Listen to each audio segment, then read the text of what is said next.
Thank you very much indeed.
Good.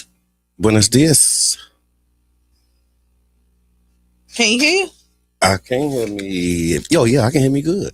Welcome to the Tampa Bay Breakfast Club. I'm your brother John. And this is Kiana. And this program is being brought to you as part of the New Image Project of the Community Development and Training Center, aka CDAT. See that. And we'd like to thank y'all for tuning in, helping us to redefine what's cool, because smarty is The new gangsta. baby. And if you don't know, now you know. Now you know. Now you know. You still working your angle? Yeah, go ahead, because I can't hear it. Okay. Not a. I see you still not working a it. thing. So let's do Go Charlie ahead, Funk in do the Charlie disclaimer. Funk. The Tampa Bay Breakfast Club is an independently Listen, I hear produced like you program. usually. The views, opinions, and statements expressed by hosts, guests, or callers are their own and do not necessarily reflect the views, positions, or policies of Carrie Festa Radio, 99 Jams, its ownership, management, affiliates, sponsors, or partners. Enjoy the show. Okay, don't worry about it. All right, y'all. And just like that, it's Freestyle Friday. So welcome to the ride. Oh, man. It's been a week. It has. Still nothing over there. I feel for you. Because I'm crystal clear for a change. Yeah, go ahead. Oh, man. And so today, I mean, we got a full ride. So we got, want to recap from yesterday, the showcase of services. We got some headlines and some hot topics. Crunkcoco's going to come in and talk about the Back to School Festival. We also going to talk about prison labor and the 13th Amendment, because the city of St. Pete had a decision yesterday to reject a $420,000 contract involving prison labor, We also got a conversation about fair weather friends, Q. Oh yeah. Yeah. And we want to we're gonna continue the other conversation. Can men and women truly be platonic best friends? And then we got like lots of announcements and everything too. So y'all enjoy the ride. Tap in, tag in, roll call. Where you at? Y'all tag a friend. Tell them come on in the room, man. We here. We ain't going nowhere. There's a seat at the table with your name on it. So yesterday. Great day yesterday. It was amazing. So we did the showcase of services. Nearly 50 organizations and vendors came together to connect returning citizens and other residents with employment, housing, healthcare, education, legal assistance, record sealing, expungement, career training, and family support. And it was just really encouraging to see like all of those different providers in one place. Got it? Yeah. All right. But it also revealed how many of the different barriers in place for returning citizens. Like, that was a lot of help. But it also highlighted that there's a lot of help that's needed. And it also showed the different levels and where people are at. Like they said, what I really like is, like they say, everybody's not going to go into the workforce. Yeah. Some people are going to go into entrepreneurship, right? And some people background kind of force them to go into entrepreneurship just because all the barriers that they have to get employed from other people. Right. The fact that you can start new careers there, you found housing. Oh my God. You transportation, financial literacy, healthcare services. Like daycare was doing screenings on site. Yeah. Right. Resume help. They were helping people with resumes. They was dressing you if you needed, and they fed us. Yeah, that's right. They did that. They did that. So no, it was good. So what was one of the things that most stood out for you from the showcase of services? You know what really did? I like the St. Pete College. Okay, yeah. That definitely stood out because a lot of people don't want to go to the traditional school. And then when you're a returning citizen, a lot of them don't have time to put in 2-4 years to get a degree to get their life back on track. The fact that you can go and do a 6-week course or a few months and be able to come out with a job that pays you a livable wage is, mind-blowing. And because a lot of returning citizens, when they come back, it's hard for them, so they go back to their comfort zone, and usually it's something that got them in prison because they be like, you know what, I maybe can make this lick, let me do something, you know what I mean? And then they end up back in that cycle. That's right. No, it's true. It's absolutely true. One of the things I think that stood out really was the overall, just the layout of everything, right? And so you had like the employers on one side and then the resource providers on the other side. And so like if you're in there and you're talking to an employer and they say that you need a certain skill, like you can go across the aisle and go and talk to like Career Source, or you can talk to Pinellas Technical College, or you can talk to St. Pete College and find out like what they can do to support you with getting that skill. So that was dope, man. It was really good. It was nicely put on. The music was really nice. Shout out to DJ Doggy Bone. It was good. And so I mean, like I said, we talked about helping people rebuild their lives after incarceration, and then later this morning we're going to talk about what happens to their labor while they're still incarcerated. Because this is after they get out, but what happens while they still locked up? And again, this is why they want them locked up. That's the whole thing. Speaking of who we want locked up, I got some headlines. Okay, go ahead. Quick. So I don't know if you saw this, but there was a Senate panel that's moving against Dr. Fauci. So this is kind of the latest in the Dr. Fauci lineup. And so there was a Senate committee that voted along party lines to hold Dr. Fauci in contempt after he repeatedly invoked his Fifth Amendment rights during the questions about COVID. Good morning, Tiffany. Supporters say that the public deserves answers from someone who held tremendous authority during the pandemic. But critics are arguing that the proceedings are politically motivated, and they question whether the referral was properly handled. So the question is, does taking the Fifth Amendment make someone look guilty, even though it's your constitutional right? Yeah, it do, but I mean, it's still they right. And I mean, it do, but I mean, they tell you like, listen, you plead the Fifth, Yeah. Like one time before when I got in a car accident. Okay. Right. Did you plead the fifth? I was advised to plead the fifth. Okay. Right. Okay. I let somebody else drive the car. Okay. Who? You can say it now, huh? I can say it. I mean, it's so. I was in high school. Okay. I let my cousin. I remember recently got my license. Okay. I let my cousin. She asked if she could drive. Yeah. I let her drive. We flipped over. Ooh. The cops got behind us. She got nervous. She pressed the gas, jumped the curb, rode up the pole, and we completely flipped over. Oh wait, and you survived. Yeah. Right. And nothing was. Nothing was wrong with. And it went in slow motion too. Okay. I don't know. Like I saw that. It was like seeing everything rolling. Right, and we crawled out with nothing, like some glass, scratches, nothing. You know what I mean? Wow. And when I had to go to traffic court, they told you don't say nothing. Plead the fifth. Yeah, Plead I got the right to remain silent.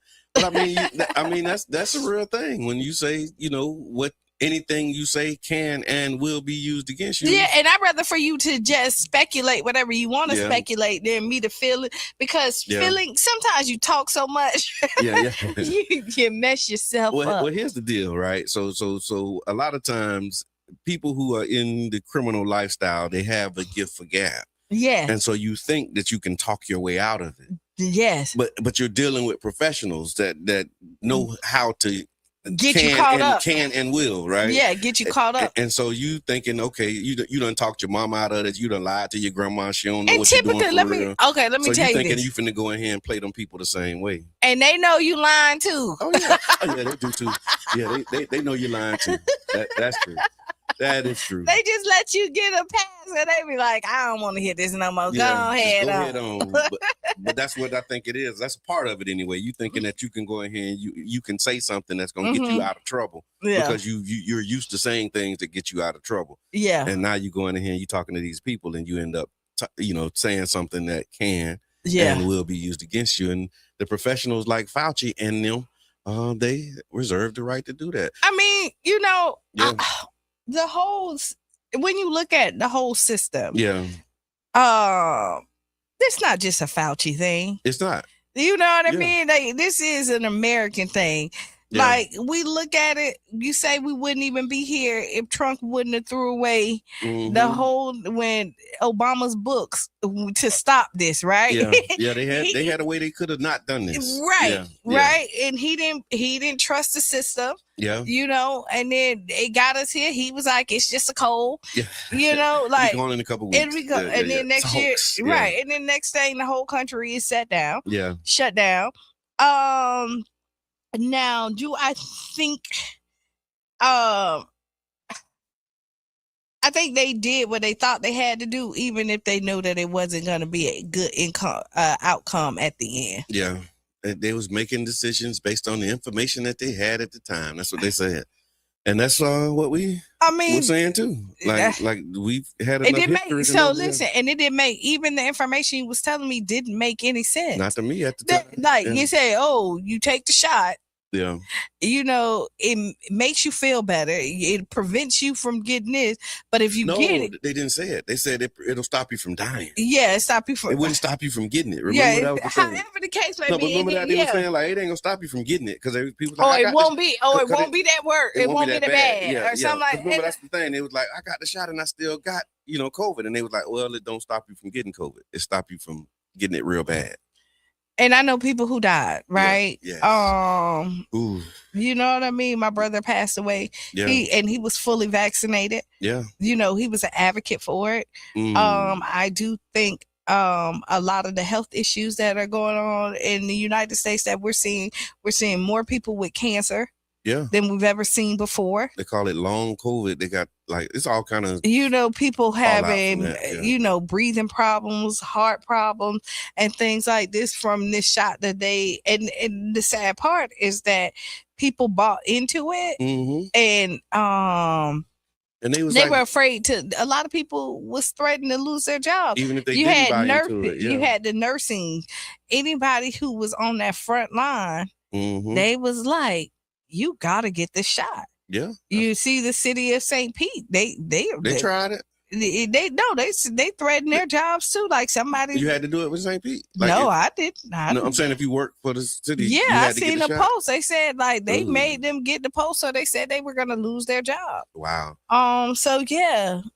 Well, keep your eyes on that case because they're trying to, bring him back in and hold him in contempt. Like they're trying to get some type of, answers from Fauci that they may or may not get. Also, I saw Meta.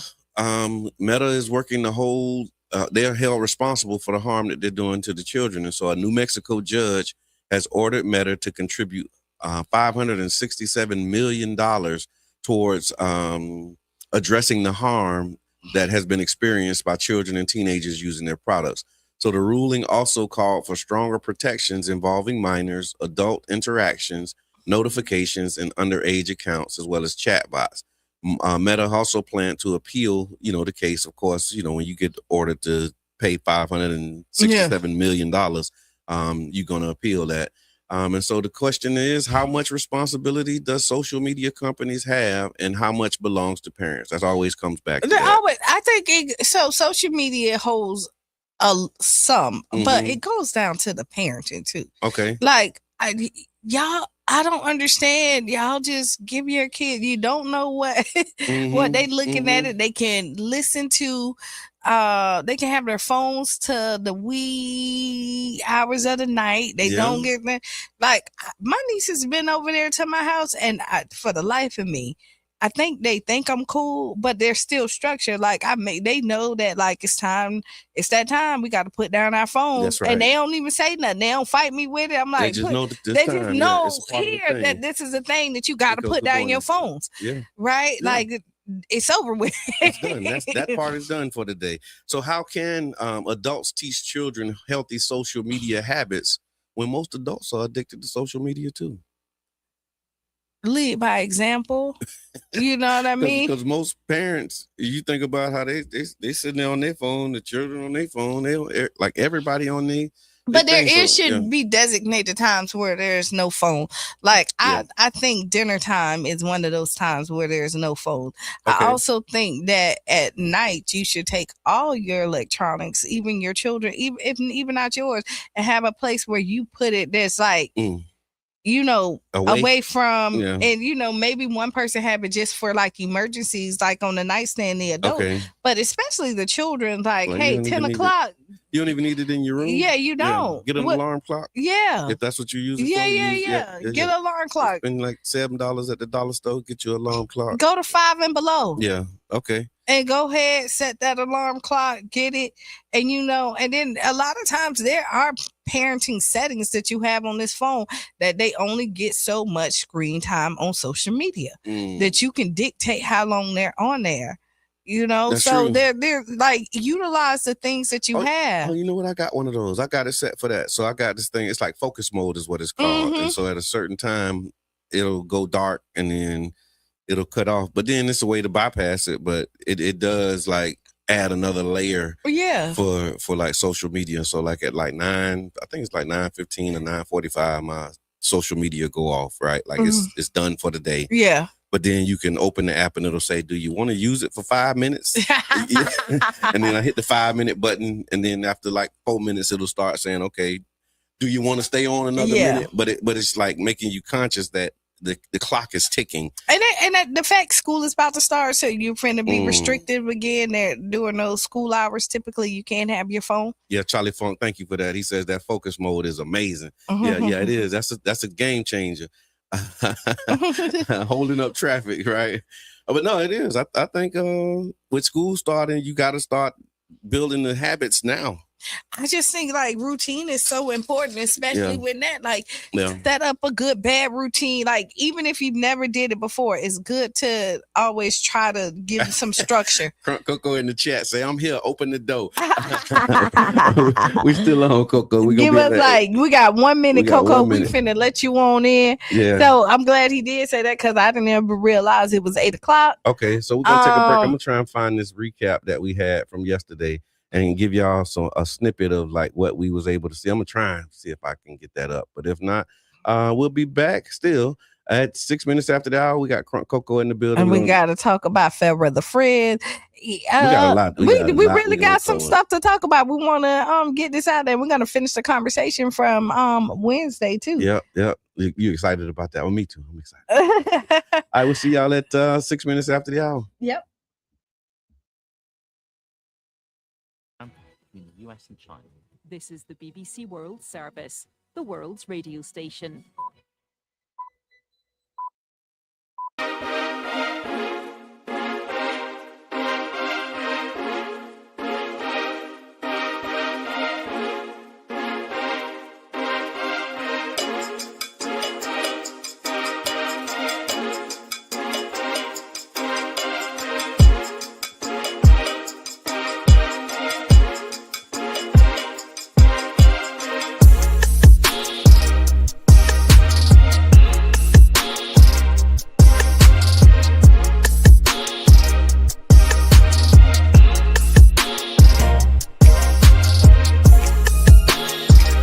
So my name is Sophie McPhee. I'm an attorney with the Community Law Program.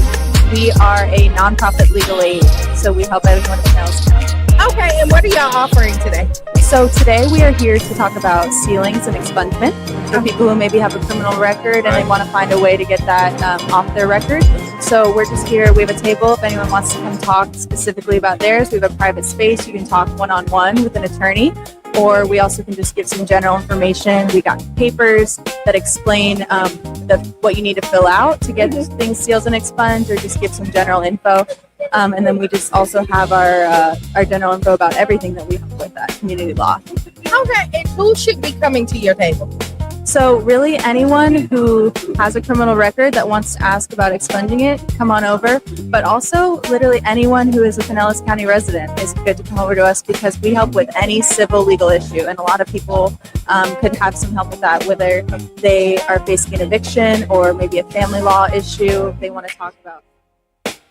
Coach Training Center. Mm-hmm. And what help are you offering the people today? Yeah, so we train in IT and business certifications, training programs. We do have free grants available for individuals who are out of work or unemployed. So that's an opportunity that's available in multiple counties of Florida. You said free grants for people who are unemployed. Tell me more about that. Yes. So if you're out of work, you might be able to receive free career training that you can upskill and certify for free. I just want to double click on that. And so who should visit your table today? Anyone looking for work, especially in the IT fields, looking to transition careers, or just wanting to know more about their career journey. So it can be beginners or advanced, right? Yes, exactly. And how can people connect with you afterwards? Yeah, so they can find us at computercoach.com. Pretty good. So can you tell the people who you are and who you're with today? I am Johnny Brandon. I'm with Hope for Today Ministries. We're in the Tampa Bay area as well as the St. Pete area. Okay, and what services are you offering? Well, today we're in partnership with an organization by the name of New Health Reach, where we offer free STD prevention and medication. We also offer a wraparound litany of services that we provide through our ministry, like free phones, housing assistance, as well as clothing, things of that nature. So we realize that there's a lot of individuals who are in need of those services and resources. So we're just kind of here to make sure that they're able to know that those are available. That's good. And who should visit your table today? What now? Who should visit your table? Any and everybody in the community that are in need of any wraparound services, whether they're saying, they're in need of housing, whether they're in need of any type of mentorship, we offer that as well. And so, yeah. And how can people connect with you afterwards? How can people connect with me afterwards? They can connect with me via my phone, and I'll put that out. The ministry line is 813-900-3654. It's Hope for Today Ministries. We do a lot of work inside of the institutions, prisons, juvenile facilities. We also do a lot of work in the community to make sure that those families of those individuals are taken care of as well. I'm with Lions Den Gaming. Basically, we're a mobile gaming company. We have a whole little setup. We can be inside and outside. We have tents, generator, mobile internet as well. We come with a whole little package. So we bring 4 55-inch screen TVs, 4 PS5s, 8 controllers, 2 cornholes, a ring toss, and a mobile arcade basketball shooting game. So we have like a nice little party pack. That sounds like fire, my man. Yeah. You said 4 55-inch? 4 55-inch screen TVs. Okay, gotcha. And we can be inside and outside. So if it's something that requires us to be outside, we got tents, tables, generator, and mobile internet as well. Sorry about that. That's okay. Good. But yeah, so and then how can Yeah. Sorry about that. But yeah, so with it, and y'all go all around the Pinellas area? Yeah, so right now we kind of stand pretty much based in the Pinellas area, but we kind of plan to kind of expand a little bit towards Hillsborough, but we kind of just want to focus on Pinellas right now. Okay, and how can the people reach out to you after this? So the website, is lionsden-gaming.com. That's our website. Okay, my name is Melvin Shepard, and I'm representing the Florida Department of Transportation. Okay. And we have an initiative called Onboard Tampa Bay. We can be found at onboardtampabay.com. And what I'm doing is I'm filling the road construction jobs in 5 counties. Road construction jobs. They doing a lot of work on these roads, man. You see it? They need people on them jobs. And that's my job, to help them with the workforce of development of these roads. One big project is coming to West Shore area. Okay. Once you cross the Howard Franklin, it's about $1.2 billion worth of work that is coming.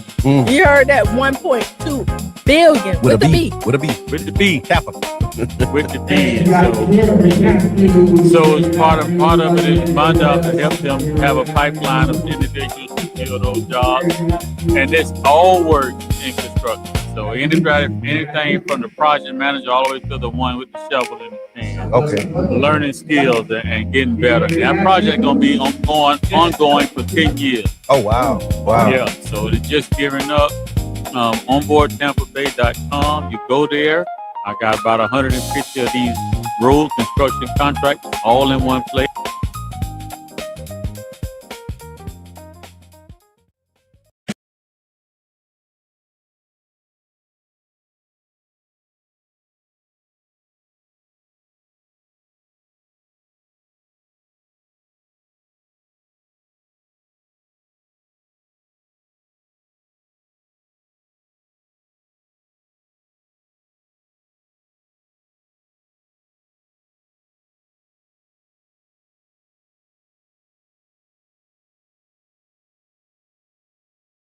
Okay. Hey y'all, guess what? We're back. Welcome back to the Tampa Bay Breakfast Club. I'm your brother John. This is Kiana. And this program is being brought to you as part of the New Image Project of the Community Development and Training Center, aka See That? See that? We'd like to thank y'all for tuning in, helping us to redefine what's cool, because smart is the new gangster. Baby. And if you don't know, now you know. Now you know. Here you go. Charlie Funk. You ready? Come in. The Tampa Bay Breakfast Club is an independently produced program.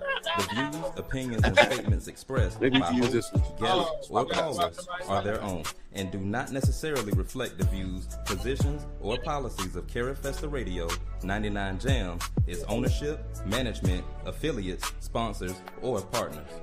Enjoy the show. Boom. Hello. Hey, hello. It's me. Make you put That's right.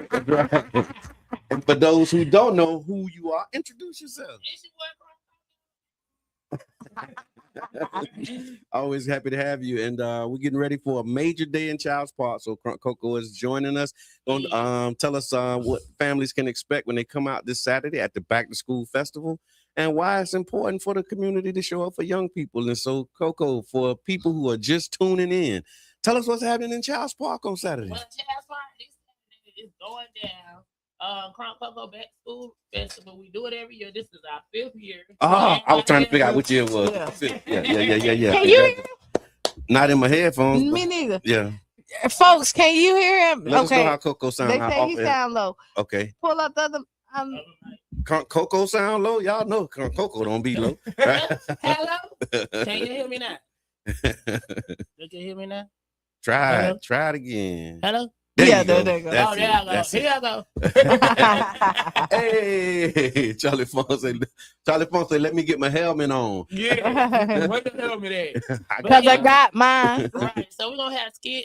We looking for like young talent, like kids to show off their talent and stuff like that. So if your kid got a talent, make sure you come out and join in the St. Pete Got Talent, and have a good time and get these backpacks. And if you want to donate, just come and just donate. The show at this point, the show. Right. Yes. And you get free food and everything. Have a good time. It's the festival. We don't just grab and go. We grab and have fun. Yeah.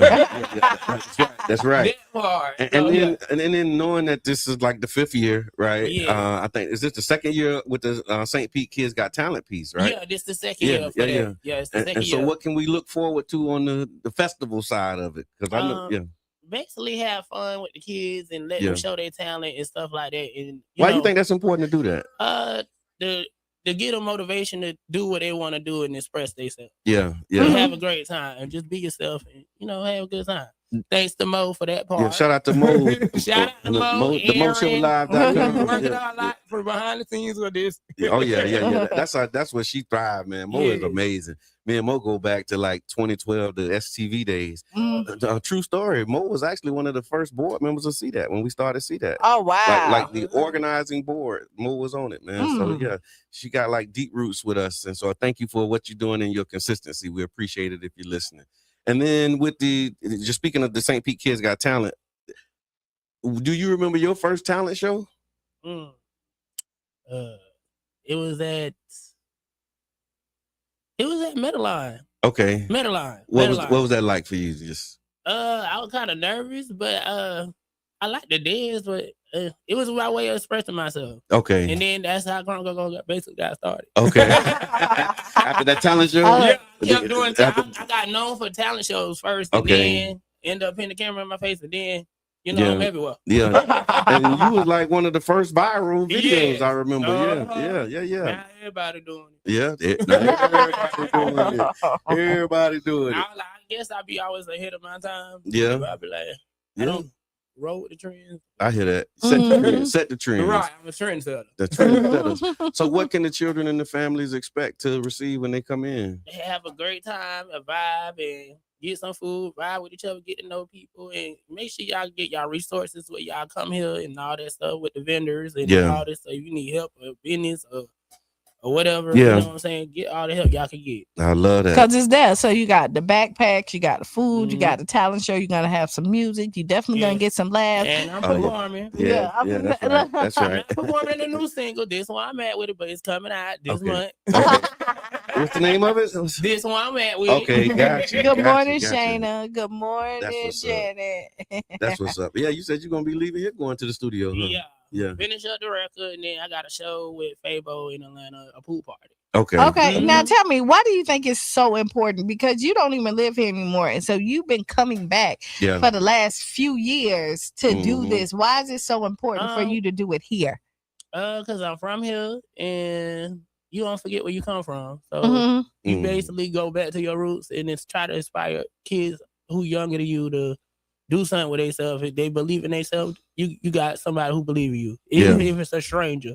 It be the strangers who support you quicker than your own family or friends. Yeah. Sometimes I do. You're right about that. And you never know who you can inspire, because I asked my nieces, again, 10 years old, right? And I asked them, do you know who Crunkcoco is? And first they was like, no. So I showed them. It was like, oh yeah. They was like, They was like, oh, he tried out for Bad Boy. I can remember you people. And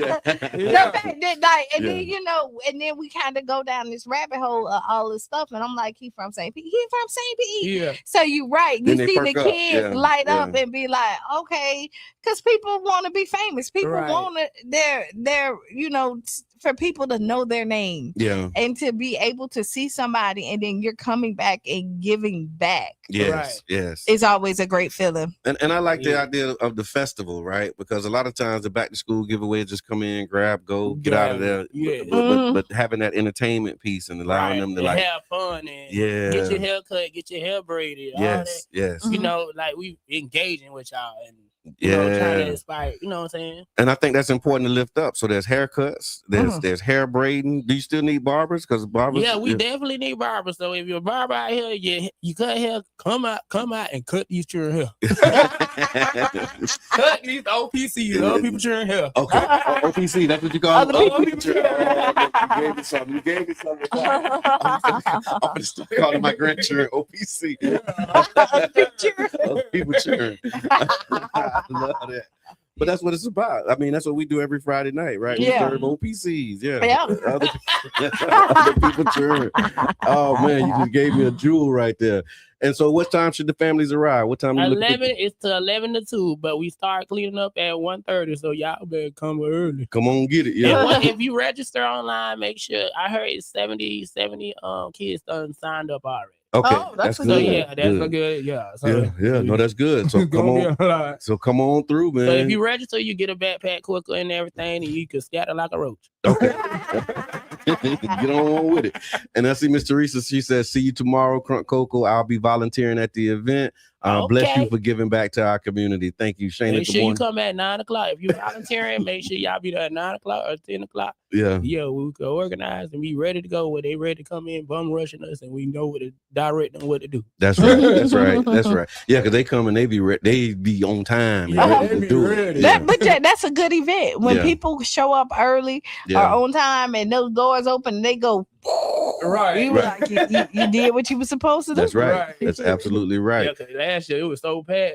Yeah. Oh yeah. No, it was amazing. and last year we did the like a grocery store. Like you can come in. Yeah, you came in. So it was like you had the entertainment, the backpacks, the giveaway, the haircuts was on one side. Well, that gym was swinging now that I think about it. And then the vendors are along the other side. But then there was another part where you can come in right there inside of the gym and just grocery shop. And then you got like bags of groceries coming up out of there, man. It was amazing. Oh, wow. Yeah. So resources across the board for everybody. Yeah. Right. Not even just for the children. Yep. For the families, make sure they can start the school year off right with some breakfast in the morning, some meals in the evening. And eat good while you're out of there. That's right. Shout out to the community kitchen. I think the community kitchen is going to be providing some meals and doing some service. Okay. Yeah. And so you got like lots of partners I've been seeing. I don't have it in front of me, but I know like Childs Park Neighborhood Association. Childs Park Association. Was it A1? A1 Lens. A1 Lens. Keyshawn's Corner was another one that I saw. I need to hold it. Aaron, where you at? Why I need you? Put him in the chat, Aaron. That's why you listen. All the sponsors, you are appreciated. That's right. We appreciate all of the partners. Amen to that for real. Because appreciate all y'all. Thank y'all so much. And like I said, it was a lot of people that was coming with information too. So it's like not only the resources, but you get the information. Again, lots of fun.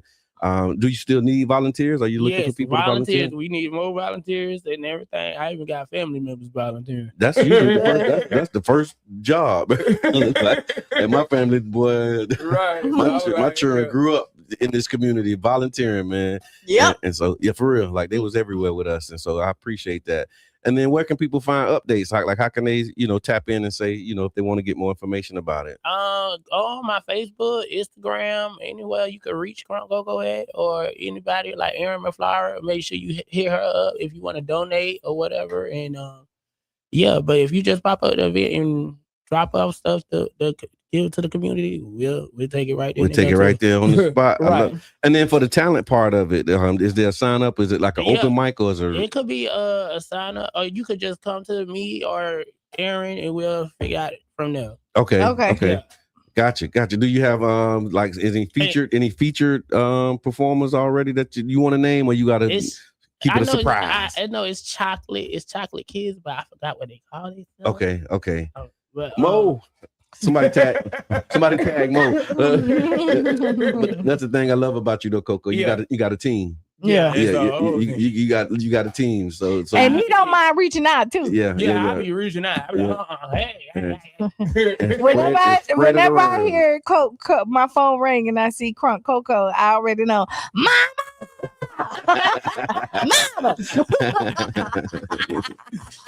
it's gonna be amazing, man. It always is. It's like always a great time. And like I remember last year, like I said, the dance group and there's prizes, right? Yeah. So if you they performing again. They dance. Yeah, they perform again. So the they dance got group, a whole new routine and everything. They told me. Okay, So like, okay. And then are there prizes for the performers at the end? Nah. Okay, you get a round of applause. Yeah, we're gonna give you, let you have your shine. Yeah, you get to make an impact, right? Right, and go viral. And go viral. I love that. And then when the children walk out, like the success of the event, when they walking out of that event, how do you want them to feel when they just have feel good and you got something free? Yeah. Just enjoy it. You know what I'm saying? Just have a blast. Yeah, because I saw and just to be appreciative of what you got. You know what I'm saying? Yeah, gratitude is that go a long way. Mm-hmm. Don't take it for granted. Yeah, right. Don't take it for granted. Because I'm telling you, that the braiders was like a step up. Like I remember seeing barbers and people coming out, but when I came and I saw them braids, I'm like, wow, and they and they get them in and out of there. It wasn't like a long line for the braiders or anything. So it was amazing just how they were able to get them in there. And I saw the smiles on the children's faces, particularly the little girls coming out of there, man, with them fresh hairdos. They feel brand new and they ready. So get OPC ready for back to school. Other people cheering. And then, so what's one thing that like every parent should know about Saturday? We keep saying Saturday like it's a long time. That's tomorrow. That is tomorrow. Tomorrow, be there 11 to 2 p.m. Make sure y'all be there. Yeah, just get there, be Don't there. come that late and then be looking crazy. Oh yeah, because I've seen that happen too. Yeah. Pull up at the last minute and you be like, "What you got, Scraps?" I got a broom in the dustpan to pick up this and help us. And then we already cleaning up. Yeah. You look so dumb right now. Oh, my daughter's on here. She's like, Coco. Good morning. What's up? Okay, and thank you for that. UB put the link in the chat. So go ahead and get registered. All events in St. Pete, annual Crunkcoco. Thank you for that, UB. We appreciate it. And she says, so proud of you. I'll be there. So she'll be there. Yes, and I can't wait to see you there. And so again, it's the Back to School Festival, 5th annual. Yeah, because we was debating what year was it, and it's the 5th year. Wow, time flies when you're having fun. It be getting bigger every year. That's amazing. Oh, that's what it's supposed to do. Grow. So Saturday, August 8th, 11 a.m. to 2 p.m. at the Childs Park Recreation Center. We'll be in the gym. That's 4301 13th Avenue South. All right, Coco, you gonna hang out with us? Yeah, I want to say what else. Okay. We're gonna get in here. Look, at any point you feel like it's getting a little too heavy, you got the right to excuse yourself. We're gonna say that if you be like, if you put up the church finger and walk on out, but you usually ride out with us. I usually hang on in there. But I want to talk about this. So yesterday we celebrated organizations helping returning citizens. Yes, right? we did. Helping them rebuild their lives. But before they return home, their labor may already have been used to produce millions of dollars in goods. That brings us to some difficult questions, right? Did slavery completely end, or did part of it move into and behind the prison walls? So you know the history of the 13th Amendment, right? For those who don't know, the 13th Amendment is the one that abolished slavery and involuntary servitude in 1865, but there was an exemption. They said slavery is abolished except as punishment for a crime, whereas the party has been duly convicted. So this exemption basically created a legal pathway for forced and severely underpaid labor. Southern states, they passed black codes. That's when they was criminalizing black people just for ordinary behavior, right? They had this thing called vagrancy, like you just hanging out, like how we just hang out. Yeah. They can come and pick you up and call you a vagrant and lock you up for that. And they were giving people like long times. Because again, you got to think, Coco, when you say you free from slavery, if the 13th Amendment says, I think we still in slavery. There you go. That's we all working harlots, we all work every day. Make the long story short. That's the new way of slavery, working all the time. Working all the time, for real. And so what they did was, people gotta have 2 jobs. You really do. 2-3 jobs. Just to survive. Just to survive. And a couple side hustles, selling flips and peanuts and everything else that you're doing. Balancing all that and barely getting sleep. And doing some videos. Yeah, for real. There you go. I heard you loud and clear. And so what happened after slavery? So black people could be arrested for any offense: vagrancy, loitering, or failing to prove that they was working. So if you didn't have a job, they can arrest you for being unemployed. We're gonna give you one. Don't worry about it. Yeah, and then states were leasing incarcerated people to plantations, and so the plantation owners had an agreement with the states and the prisons. Yeah. So they would lease them. They called it the convict leasing system, right? And so this went on for several years. And so as the 13th Amendment got through, they made that exception for prison labor. Mass incarceration dramatically increased, and the number of people who could be controlled by that, it just expanded. And so do you think that this was an accidental loophole or a tool that was deliberately used to keep black people in slavery? Deliberately. Yeah. Like accident, come on. Yeah. You done lost all your free labor. And we're gonna have to figure out how to get you back without saying, because we want to say that you free, right? So you can go on about your way. But then we also see it in the system where black crimes are definitely harsher than white people. You see the treatment of it, you see the passes that they give to our counterparts. Then us, you see the language that they use when it's somebody white compared to somebody black. Typically, we don't subscribe to all. Yeah. You know. Oh, yeah, I mean, but the data speaks for itself. You know, but I have to say it because, unfortunately, we're in those day and age that we do. And so, and they go to prison and then they get free labor out of them. Yeah, free or damn near free. Right. And then what happens is a lot of times, and not all, the crime does not fit the crime. The punishment. Yeah. The punishment doesn't fit the crime. You said the crime don't fit the crime. But I know I said time. Time don't fit the crime. Yeah, that's what I said. But same thing, but it sounds like it. Okay. But no, the punishment doesn't, a lot of times the punishment does not fit the crime. Like, there's over sentencing. A lot of times. We're doing it. Yeah, well, you get and like you said, you see the disparities in that, but then there's this other piece of it, right? So now, once you're in, there's this is actually gonna bring us to a conversation that was happening yesterday. Yes. In St. Pete, in St. Pete City Hall, there was a conversation about prison labor and how prison labor is used to produce products. I remember they used to be saying that like all our life growing up. Like they make furniture. They used to say they make license plates, clothes. Yeah. They were telemarketing centers. But then yesterday in St. Pete, this actually became like an issue, right? Yeah. Because the city administration, this is the city of St. Pete. So the city of St. Pete asked the city council to approve an agreement up to $420,000 with a group called Prison Rehabilitative Industries and Diversified Enterprises. So it's called PRIDE.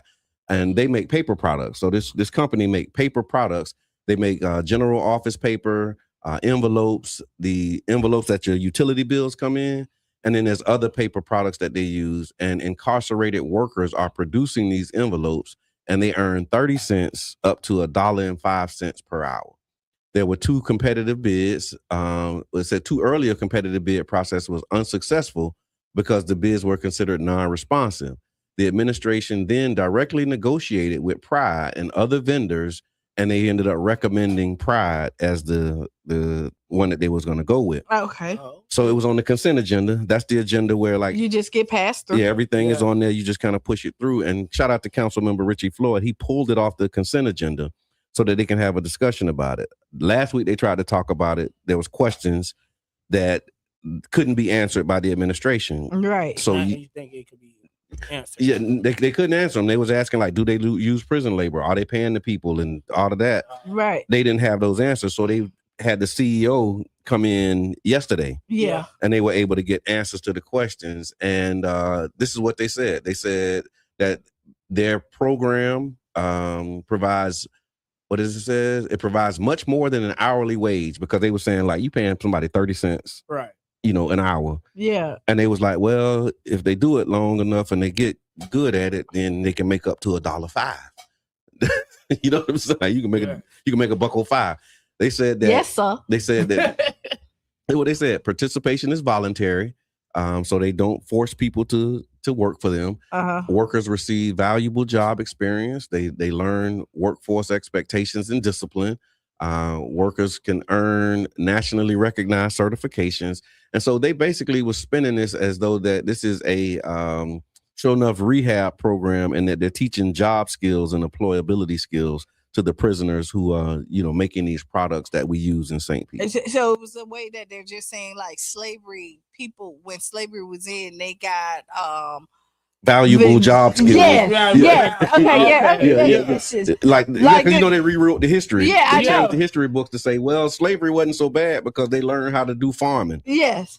They got skills and they can feed their family. Work. Yeah. Basically call it as work. So they're calling it work and job skills development. But the problem is, like, for the products that St. Pete would be purchasing, again, the workers were not earning prevailing wages. And I love this case, because we were advocating for like living wage ordinances. That was what part of the New Deal for St. Pete. Like we worked to get, $15 an hour in the city of St. Pete before they was doing it statewide. Yeah. And then in the state of Florida, they passed a constitutional amendment to raise the minimum wage. And so that was a part of the pushback, saying, like, whatever they doing, it may be good, but is it good for St. Pete to be in business with them? Yeah. You know what I'm saying? Like, okay, if you do would it benefit? Yeah, would it benefit? Yeah. And do you want to be in business with somebody who is paying 30 cents, an hour to somebody to produce the product that you're using? And then knowing that they're taking all the profit. Yeah. Would you? Would you want to do business with somebody who I don't. Because again, you can have cheap labor without like exploiting them. Yeah. You know what I mean? Like they could have you. No, you just reminded me that another one of the things that they said was, he said, well, legally they don't have to pay them anything, and so the fact that they're paying them 30 cents up to slavery. Exactly. By any other name. Yeah, it is. Yeah. And so, like, I mean, and I'm not like, but he was like, they don't really have to pay them, but they choose to pay them.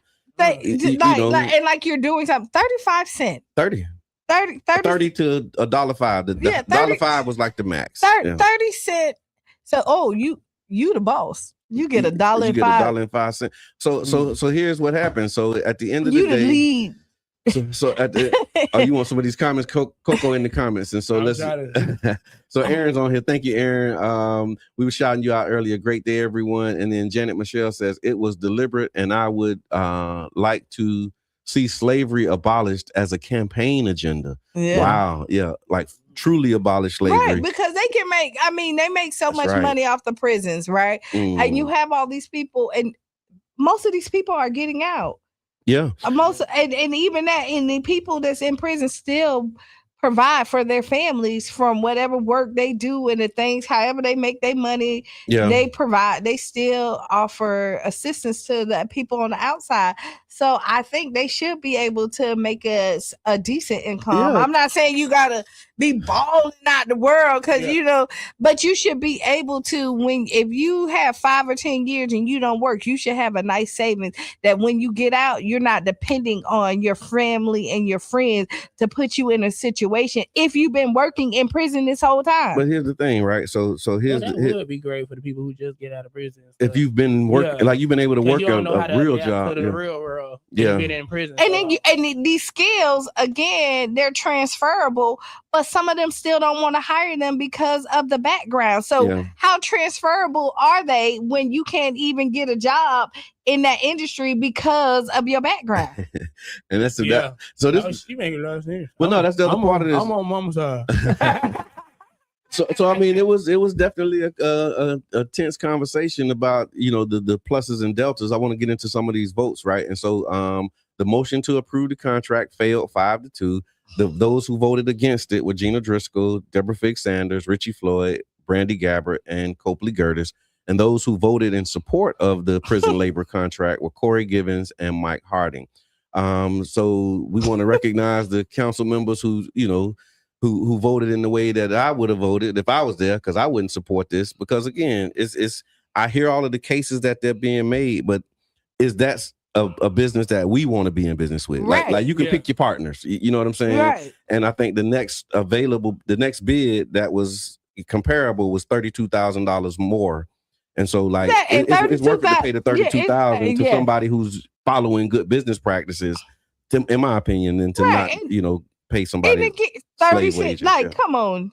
Even if you paid them $7 an hour. Yeah.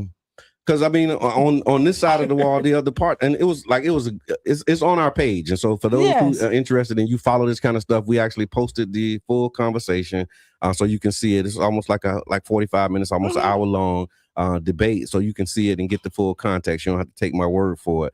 But I think it was interesting how it was highlighting like all of the work that we done to get responsible, livable wages in our city. Yeah. And now we're going to go into a contract with somebody who's not paying livable wages. Another part of the community benefits agreement, one of the things that we were talking about was how, on certain jobs, if you're getting city money to do it, then you should have to pay a livable wage. Like these are things that we advocated for. We wrote in there. We got equity, our chief equity office. You know what I'm saying? Yeah. And then to know, like, if this person was out, I think Councilman Driscoll made this point. If that person was out doing that same job, they would be making like $25 to $30 an hour. Yeah. So the only difference is where they live right now. Right. So you live in prison. Right. So we can pay you less. And another one of the speakers said that's creating like a second class. Because you got a second class citizen, because as soon as they get out, if they get out and they say, oh, now you can work for us, your wages increase from $1.05 to $25 an hour. Yeah. Because you're no longer enslaved. You know what I'm saying? Yeah, it's just. So yeah, it was crazy. Yeah. I think they should pay when they get out. Yeah. I think we should pay our people livable wages. And I support the council decision. I think they made the right choice. Yes.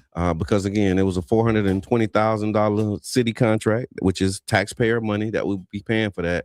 And the next one up is $32,000 more. Yeah, that's worth it. Yeah, it's definitely worth it. And so again, rejecting the contract is not a vote against rehab. It's not a vote against training. It's not a vote against returning citizens. But again, like I said, if I was there, I would have voted against it because. And I would just want to know the mind, like the thought that like the two people who voted for it. Why did you think it was a good idea? I got it. So I'll tell you. Ahead. So Council Member Givens, he said something may be better than nothing. He said Givens, he supported the contract while acknowledging that the wages should be improved. He emphasized that some incarcerated people have no financial support from the outside. Even a small income may allow someone to purchase commissary items, help their family members, and feed and help them feel independent. And so his focus was on like the job readiness, the experience that they have. He said his position was that the wages are not sufficient. However, something beat nothing was kind of his argument. All right. Yeah. I'm not upset with his argument. Yeah. I'm not upset with his argument. That's why I said these are and some people, and this is why it's volunteer. So people be like, you know what? I'd rather go ahead and do this. But is it voluntary? That's what Coco said. Like you on this side, is your job voluntary right now? Like when you get up and go to work, do you like voluntarily go to work? Councilmember Floyd said, "It gotta make some sense. I gotta make no." But I'm just saying, like you got real responsibility. Like you got you don't work, you don't eat. Like, right. So it's not a voluntary position. Yeah, it's like you know what I'm saying. Like you're kind of, hey, you get either you do this for this or you go there for nothing. When I think of volunteer, I think of like, hey, I believe in this cause and I want to make an impact and I want to, I want to go and sign up to help this thing out. Like, oh yeah, I think the city of St. Pete needs these paper products and the world needs this, and so I'm going to volunteer. Give me 30 cents and take the 30 cents. And you can't even negotiate. I need 75 because I was doing this. But as a matter of fact, start me at the $1.05. Yeah. Right. Yeah. Because I was doing this before. I know how to do it. And then, a matter of fact, I want $18. It said no prison ever. However, so the other piece of this too, right? Because they said that there are certain states, like if they do business with those states, they have to pay them a livable wage, and so you know what I mean. So it's like something that they have to pay. Yeah, certain like So it's like if I'm dealing with St. Pete, I can pay you 30 cents. Yeah. But if I'm dealing with this other county or state. Yeah, let's say we're in Alabama. Yeah, now you got to pay them whatever Alabama's wage is because you're exporting that. And so that's another part of the balance. So some people get paid more than others.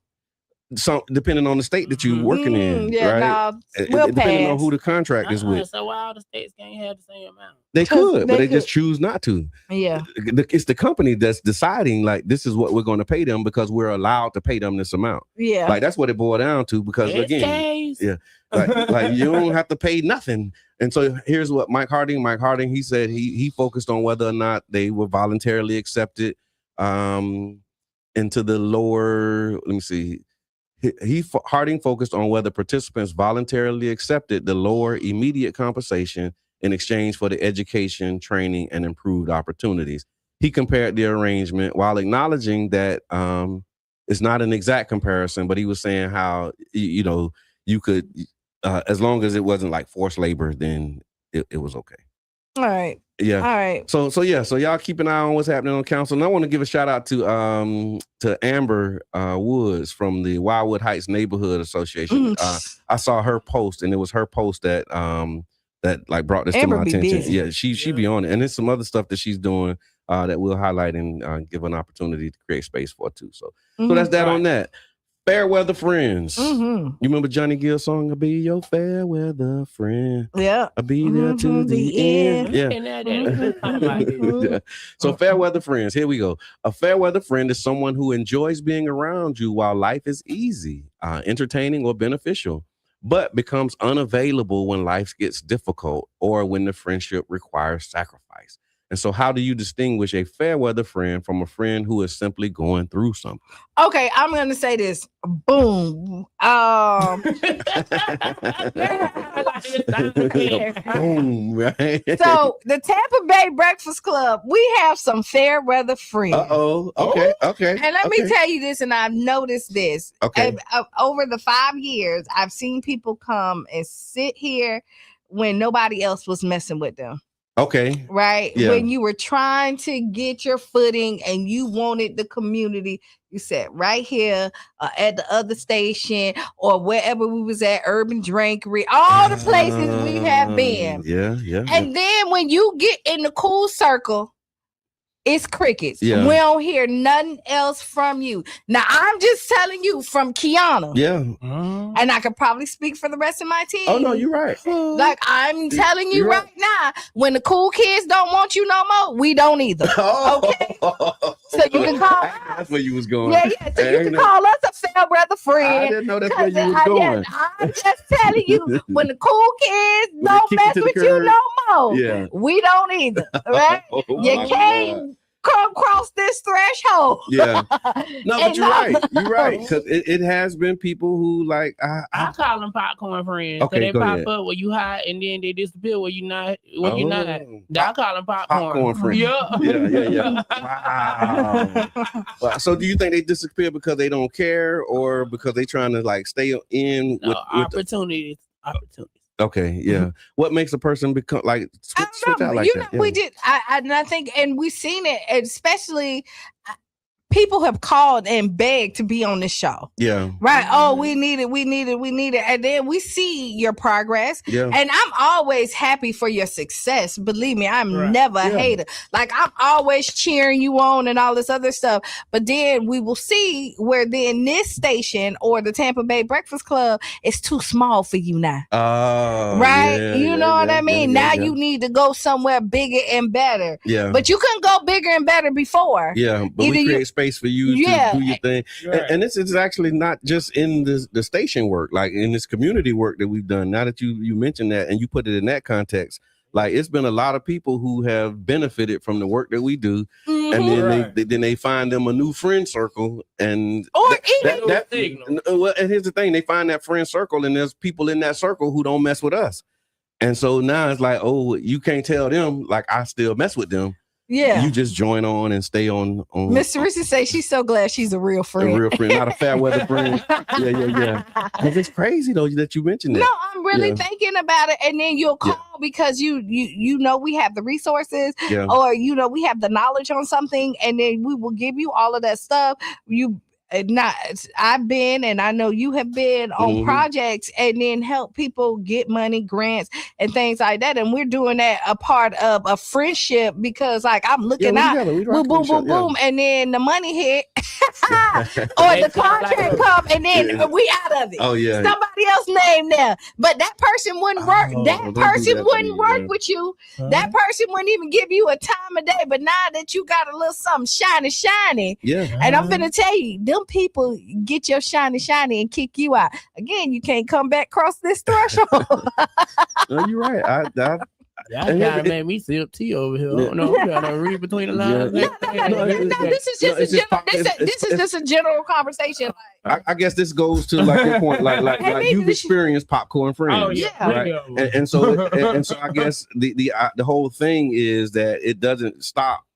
I guess this is like a human thing at this point, like because you would think, okay, that was high school. So my experience with friends, I learned a valuable lesson in 4th grade, and it was something my dad told me. Like I was a part of, I used to hang with some, it was a neighborhood. And then one day I go to school and I go to the cafeteria table and they like, no, you can't sit over here. And they telling him, they like, don't play with him, and I go home and I'm crying to my daddy, man, my friends won't play with me. He was like, what? Friends. He was like, they're not your friends. And this is what he told me. He said, it's their loss because you the real cool kid. There you go. And after that, I was like, I'm like, I'm the cool kid. And I became like the cool kid in my mind because my daddy told me like I'm the cool kid. So y'all should be wanting to hang with me. I shouldn't be wanting to hang with y'all anyway because y'all ain't like for real. Yeah. And that just stayed with me even as an adult.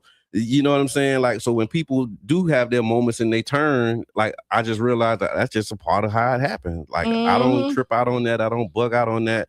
I just look at it and take notes and keep moving because you can get caught up in it and it'll have you all in your feelings and you be trying to figure out, well, what happened and why they this is why you don't. I just like, okay, that's just. I keep it it just take me back to 4th grade and I remember, oh, that's right. I'm a cool kid anyway. And you know what? I allow people to be who they are. Yeah. I don't get up. To be honest, once I know who you are, I do not get upset with you being who you are. Yeah, like Councilmember Givens in the chat. What's up? Yeah, allow you to be who you are, Q. Yeah, just allow. So with that being said, like you got some fair-weather friends. We talked about here in the show because I kind of went there with it. Yeah. But we have some in real life too. You know what I mean? They'll celebrate you, and then even when you are changing your lifestyle, and you're doing other things, and you're trying to elevate, some of them people disappear as well. Yeah. You will find, and then a lot of times, not all the time, because there's a group of people that are cheering for your success. It's a small group that is not. That's jealous of you and want to hold you right. But I will tell you not to focus on them because once you start focusing on the small amount of people that are the fair-weather friends, you turn other people into them because you're always looking for that in other people. There's more people cheering you on than not. That's true. I agree with that. So give your attention to them. All right. And so our Councilmember Givens, thank you for jumping in the chat. He was responding to Shayna saying, how can I help you? I stand by my vote. Something is better than nothing if all you have is yourself to depend on. I know many people who said it helped them personally and professionally post-release, and it helped that time fly by. So that was the rationale, and we cited that too. We actually lifted that up, Councilmember Givens. So thank you for commenting and always being a viewer. Miss Teresa says sometimes, it's Tiffany, pardon me. Sometimes you can put people on and help them expand their reach. And when you no longer have anything to offer them, they'll move on to what they assume is better. Does that make them a fair weather friend? So it all depends, right? Okay. Like, so if you move on to something better and then you don't circle back. So Coco move on to something better. Yeah. Right. He got more opportunities, but where do he always come back for the back to school? So you always reach back to where you started from. So like, it's just the forgetting where you came from. Part of it. Never. No. We always, for me, I want you to elevate. Yeah. Fly, baby, fly. Go see the world, right? Do all of that. You're not supposed to be anchored at one place. And I'm not ever telling anybody to be anchored, but you never forget where you come from. And you know what? While you're doing your rounds and doing all this other stuff, make sure you circle back to the people who helped you get started. The people who believed in you when nobody else did. And now you got people over here that's cheering you on, and a lot of that's fake. You know what I mean? Only for the clout in the moment. So because now they're opportunists. Because they see the shine. They grab hold to that. They want to be a part of it. Because they didn't believe in your vision at first. And sometimes it takes somebody else to help other people see your vision. I'm not saying everybody that you come across and your elevation ain't gonna be real, but the people who was with you when nobody else believed. Don't forget them people. No, I hear that. Don't forget the people. I hear that. So this kind of bringing me to another part of this conversation, right? Because you do have like the fair weather friends, and you do have people that are there, AKA popcorn, AKA popcorn friends. I like it. But then you also have like, I think it's real. Like some people are assigned to your life for a certain season. And you know what I mean. And then after that season changes or things shift. Thank you for your service. But I mean, it don't have to be, you know, like all vicious and malicious. It's like, okay, we were good at what we did together. Our relationship was based upon whatever it was at that time. But as you start to grow, as you start to expand, they grow, they expand, situations change, things change. And then that ship just sails. Like, and that's fine. That don't make a fair weather friend. I think it just means that was a part of the grew apart. You just grew apart. But we're talking about, we're talking about fair weather friends, right? Yeah. And so when you that's look a different segment of the population. That is, like you're looking at. Thank you. One of these things is not like the other. Right. Like, you know what I mean? Like, that's true. You're right. Yeah. But it's a lot of gray in there, right? And you have to look at this and see who you've outgrown. Okay. Right? Like you've outgrown, or some situations no longer fit you any longer. So at the end of the day, it's your perception is your reality. So what role does social media have in this fair weather friendship that we're talking about? Does social media have anything to do with that? Or is that because it always comes back to like you got friends, that's what they call your followers and all of that stuff, right? And so you have like friends on social media. Do you think that plays a part into like it plays a part in some way? Like if somebody indirectly and then you read between the lines or something, and then, and you pick pieces. Yeah, I was like, oh, you was around me for that, and and just see. I want to say my brother Emil is in the chat. I think he a fair weather friend because I called him. Let me tell you, I called him. Let me name the fact that you're a fair weather friend. Let me tell you what he did to me the other night. I called him at 11 o'clock because I wanted to talk, and he did not pick up for me. Okay. So no, I'm just joking. I'm just joking. JK. What up, man? But no, and I like what you said too, though, Coco. Here's the thing with me too. Like if I got to try and read between the lines and pick up all of these subtleties, like I don't have my attention span ain't that long, right? And my interest level is not that long. We got a lot of people in these comments. So if I got if that's the type of friendship, air quote friendship that we got, then that ain't. You got my number directly, so we can talk. I don't really rock like that. like I have no attention span or no interest in doing any of that kind of stuff, man. Because it just takes too much time. Your attention is your real power. Yeah, you know what I'm saying. You only got a limited time on Earth, and you don't know when your time is up. That's absolutely right. Waste my time. No, I don't have time to waste my time. So thank you for that. That's you highlighting these things. I'm wondering what's happening. You don't usually do that. No, sometimes I do. Sometimes I don't. Like, why are these things keep popping up? I'm sorry. So you want me to read this one? Some people only there for a season. Amen. Yeah. What else you got? And don't circle back. Yeah, that's fine. And some people you don't want to circle back. You sure know. They be toxic, draining, just drowning your spirit. And that's true. A lot. That is true. Well, don't be a fair weather friend. And using the friend word is where a lot of people mess up. Yeah. That's what my dad and start giving them that title, and you won't be disappointed. That's a great segue for the next part of this conversation that we're gonna end with, that we may not have enough time to get into. Go ahead. Because you're right, the friend word is a big word. My daddy always used to say that. Well, them ain't your friends. And he was right in a lot of cases. So here's the other part of the question: can men and women be platonic friends? So can two? Why we get this always at the last little bit? We got 7 minutes. I'm trying to move it. So can two heterosexual people of the opposite sex be best friends without romantic feelings developing? Of course. Okay, tell me, because I don't think so. You don't think so, and I think so. We don't subscribe to all, so this is how I know that this is true. Okay. And just because something is true for you, don't mean that it's true for the other person. True. Right? And so it might don't work for you. Right, and it may not work for other people. Trying to find out. Right, and that's because if it lead to wrong, it is wrong. That's how I was taught.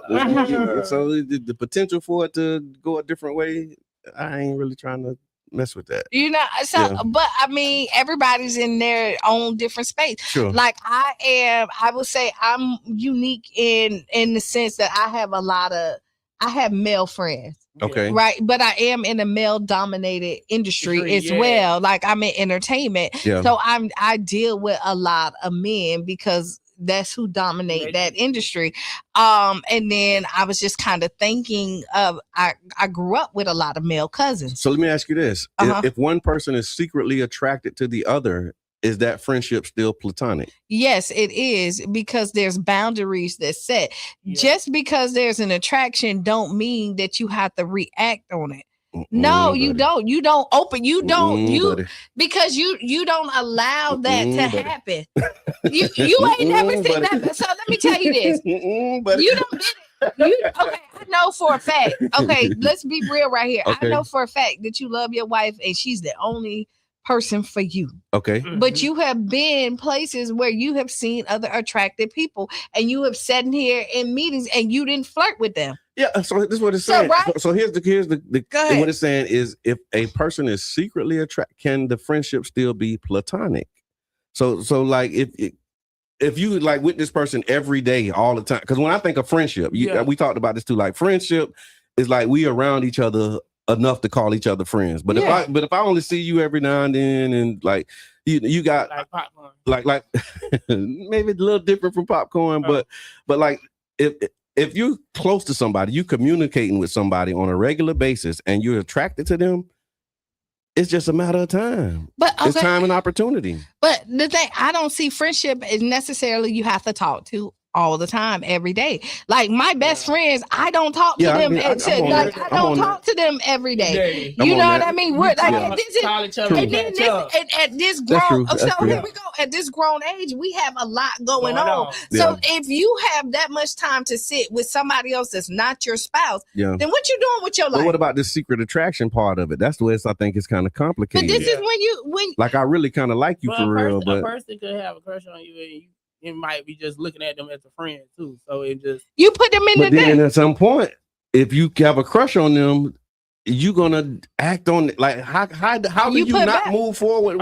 How you not say something? How you not do something? How you not? Or somebody might be scared to come forward and say, I don't know. Listen, there's boundaries. But there is boundaries that are set. Yeah, don't be hanging around me if you got a crush on me for real. Because I mean, that's gotta be horrible. But if they hit on you, I'm gonna be offended, right? Yeah, and then that's because you know me, you know my wife. And like then that ain't cute to me. You know what I mean? Right. Like now I'm offended, and then you're no longer their friend. Yeah. Again, if I was somebody that had a crush, I value our friendship. Yeah, I wouldn't cross that line. You gotta this is the thing is, and so you got to give each other a little bit more respect, that like we're not just reacting on emotions, that like we have people that's emotionally intelligent, right, and you respect boundaries. So the other part of this is like, is the emotional intimacy sometimes more threatening than the physical attraction? Because like if you have a platonic best friend that you can share these emotional moments and all of this stuff with, like, is that more threatening to the relationship than the physical attraction? It could be to some people, because a lot of times when you have these long-term friendships and you have a partner and they come back in, you've already built this bond with somebody, and this person feels left out because you share this, because this is your go-to person. But this is when you get grown, and this is why my friends like have worked, and I've been in situations where it's been sticky, like because I'm the only female. I'm the only female on here. I'm the only female on the other podcast show that I was doing. I'm usually the only female, right? But you sis though, you but people, but no, like, but it ain't like that's my best friend. It's like that's our sister, right? But when people come in, sometimes they're threatened because I'm so cool with But when they get to know me, they realize, oh no, she ain't doing that. Like, and I've had situations where, but I always let them know, like, sis, I'm not here to take I'm not trying to do what you do. You know, and I have no problem with pulling back to make sure that you're comfortable with our friendship. So check this out. So now if that's your position with sis, but sis insists that like her husband or her partner discontinue that relationship, like where you want me to tell you? You know what I mean? Like if it's like, okay, I hear you, that's cool, but I'm still not comfortable. At what point do you be like, okay, listen, I'll fall back? I always fall back. Okay. Because again, no, I always fall back because we got to do this earlier. I have no problem with falling back again because a real friend understands their position, and I'm not here. Like if that's who you choose and that's who making you happy. Oh, we got 1 second. Yeah, that's why I said we got to do this because we got like some announcements. And I really got to get these out. So Friday night done right, y'all. This is the last Friday night done right of the season. Tonight, from 7 p.m. to 9 p.m. Then tomorrow you got Child's Park, the Back to School Festival, 11 to 2. Also Fusion 49th, the second Saturday community gathering. It's happening every second Saturday. They're doing some great work over there, so stop by there. And then early voting. Early voting actually starts tomorrow, and so you can actually vote. So please make sure that you make a voting plan. Verify your polling location information early, do your research on the candidates, and bring somebody with you to go to the polls. And then we can talk about some of these other things that because they're happening not this weekend, but the things that are happening tonight, make sure that you're there. Saturday, make sure that you're there. And we appreciate y'all for tapping in, tuning in. Thank you for coming. Thank you for hanging out, Coco, and all that you're doing for the community. We really appreciate you. All right, that's all I had, Q. That's it. We'll finish this conversation. Maybe we'll keep part 3 on Monday. Because this is really we'll start with that one. We'll start after the 8 o'clock hour. Okay, like we'll go in, do something else, and then the 8 o'clock. This is what we'll kind of kick off with. All right, Toodles, you know what's next. Sister Hughes. Make you lose your shoes and shout all around the house. This has been the Tampa Bay Breakfast Club. I'm your brother John. And this is Kiana. And who you got over there? Go. We out. Beep, beep.